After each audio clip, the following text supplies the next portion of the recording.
C'est Jules Chenu, aujourd'hui vidéo pédagogique sur l'impact réel de la lumière sur l'insomnie et les troubles du sommeil. L'exposition à de la lumière naturelle ou artificielle dès le réveil, durant les premières heures, durant le premier tiers en fait de la journée, est un outil fantastique pour ancrer l'horloge biologique, pour réduire le temps d'endormissement, pour augmenter la qualité du sommeil. Donc ça, c'est indéniable. En revanche, le danger de la lumière bleue sur le sommeil est totalement surcoté. Il y a une étude d'Harvard, en fait, ils ont pris une cohorte, ils ont pris des gens, qui a démontré qu'en fait, lire sur une tablette, qui était un iPad, ou sur papier, durant les 4 dernières heures avant de s'endormir, ne retardait l'endormissement que de 10 minutes. Donc, cette lumière, elle va bloquer une partie de la mélatonine, qui est un chronobiotique. C'est aussi super important pour rêver. C'est la mélatonine qui fait rêver. Et du coup, cette lumière bleue, elle va réduire la quantité de sommeil paradoxal. Et ça, on le sait, parce qu'on peut le mesurer. Mais cette lumière bleue, ça ne rend pas insomniaque. Ça va juste réduire la quantité de sommeil paradoxal, ça va bloquer une partie de la mélatonine. Ce qui va détruire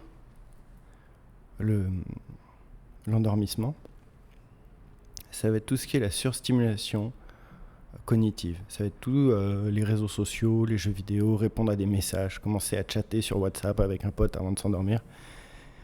Pourquoi ? Parce que ça va donner un ordre au cerveau qui est « je veux que tu sois actif ». Et comme le cerveau est super intelligent, lui, il va obéir, il va dire, il va couper la somnolence et il va passer en mode alerte.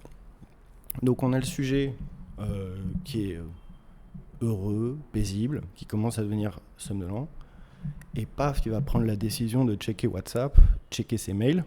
Le cerveau, immédiatement, il va obéir. Et il va dire, je veux pas que tu sois endormi, je veux que tu sois actif. Donc on oublie tous les gadgets anti-lumière bleue, les lunettes, la machin et tout. Les lunettes jaunes utilisées par les biohackers. Tout ça, c'est bullshit. Mais la première chose pour vous, donc c'est bullshit dans le cadre des troubles du sommeil et de l'insomnie. Mais la première chose à faire, c'est on oublie les gadgets, les lunettes jaunes et tout. La première chose, c'est on va coupler la stimulation technologique avant de dormir. Et la seconde, c'est on va pas penser à quelque chose qui a trait au monde réel une fois qu'on est dans le lit. On va pas penser à quelque chose de performatif. On va pas penser à de la géopolitique stressante. On va pas penser à ce qui va se passer demain. On va penser à quelque chose qui est léger, qui est agréable. Un hobby, par exemple. Et on va commencer à faire tourner ça. Voilà. Moins que la lumière bleue, comme on a vu dans l'étude d'Harvard, où ça va retarder l'endormissement de 10 minutes.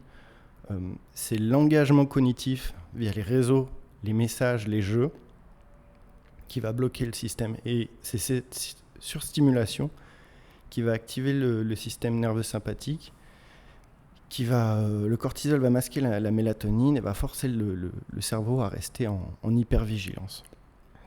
Donc voilà, la lumière on s'en fout, ce qui compte c'est à quoi on pense. Voilà, à bientôt.